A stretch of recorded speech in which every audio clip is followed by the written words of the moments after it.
আসসালামু আলাইকুম। আজকে বানিয়েছিলাম একটা বেন্টো কেক। আর এই বেন্টো কেকটা কিন্তু চকলেট ফ্লেভারের। আর এটা আমি বানিয়েছি আমার ছোট্ট, ছোট্ট বাচ্চাদের জন্য। ওরা যেহেতু বাচ্চা, ওরা কেক খেতে খুব পছন্দ করে। আর বিশেষ করে চকলেট কেক ওদের ভীষণ পছন্দ।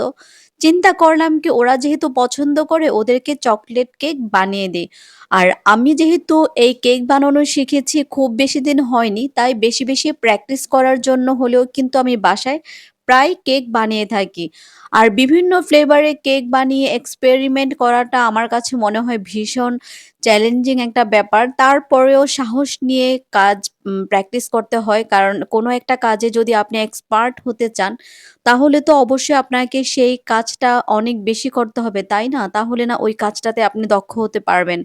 এটাই স্বাভাবিক। সবাই অনেক, অনেক ভালো থাকবেন। আর আমার পেজটাতে লাইক দিয়ে পাশে থাকবেন। আল্লাহ হাফেজ।